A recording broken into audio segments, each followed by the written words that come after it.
একটা সময় তামিম ইকবালের পালস আসলে কাজ করছিল না এবং এতটাই ভয়াবহ সেই পরিস্থিতিটা ছিল যে ২২ মিনিট ধরে তামিম ইকবালকে সিপিআর দিতে হয়েছে।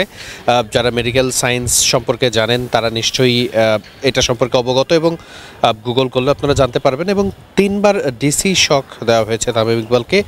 তারপরে আসলে তিনি আস্তে আস্তে কিছুটা তার পালস আবারও ফিরে এসেছিল।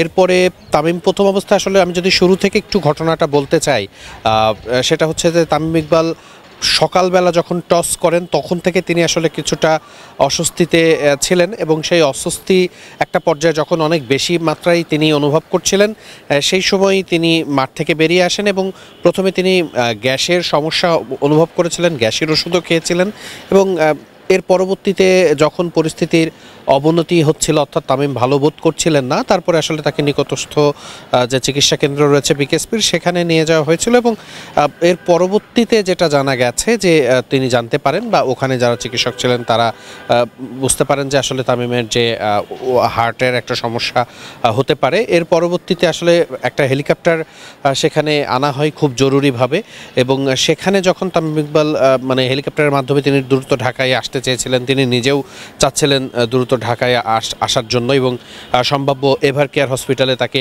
নিয়ে আসার জন্য সব ধরনের বন্দোবস্ত করা হচ্ছিল। কিন্তু হেলিকপ্টারে ওঠার মুহূর্তে তামিম ইকবাল খানের অবস্থা আরও বেশি অবনতি হয় এবং সেই অবনতির মুহূর্তটা আমি একেবারে শুরুতে বলেছি যে একটা সময় তামিমের পালস কাট করছিল না এবং তার আসলে কোনো সাড়া পাওয়া যাচ্ছিল না, এতটা মানে সংকট অবস্থায় চলে গিয়েছিল। এর পরবর্তীতে আসলে অনেক প্রসেসের মাধ্যমে তাকে আবারও সেখানে একটি হাসপাতালে নিয়ে যাওয়া হয় এবং তার পরবর্তীতে যে প্রক্রিয়াগুলো হয়েছে অনেকেই আপনারা জানেন যে হার্টে একটা রিং পড়ানো হয়েছে, ব্লক ধরা পড়েছে একটা মাইনর এবং একটা মেজর এবং ম্যাসিভ হার্ট অ্যাটাক এবং যতটুকু ডাক্তাররা জানিয়েছেন যে পরপর 2বার আসলে এই হার্ট অ্যাটাকটা হয়েছে। প্রথমটা ছিল একটু মাইনর, বাট পরেরটা আসলে বেশ বড় সড়ো একটা হার্ট অ্যাটাকের শিকার হন তামিম ইকবাল খান। আলহামদুলিল্লাহ এখন পর্যন্ত যেটা আপডেট যে তামিম তিনি চোখ খুলেছেন এবং অল্প হলেও তিনি আর কি সাড়া দিয়েছেন, রেসপন্স করেছেন, কথা বলেছেন।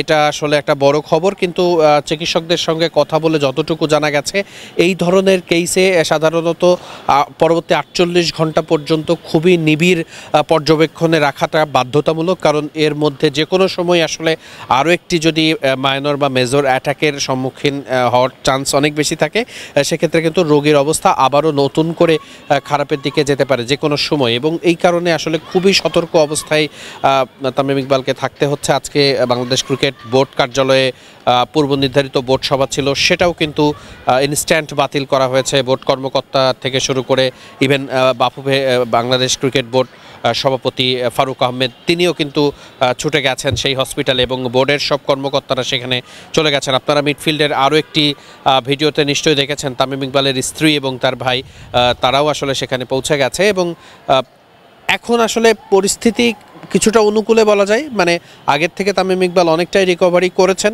আগের যে সংকট অবস্থা ছিল সেখান থেকে রিকভারি করেছেন, but he is not out of danger. এটা এখন পর্যন্ত আসলে এটাই আপডেট ছিল। আমরা আসলে আপনাদেরকে পরবর্তী আপডেট মানে যেটাই আমরা জানতে পারবো আমরা সাথে সাথে আপনাদেরকে জানিয়ে দেওয়ার চেষ্টা করব।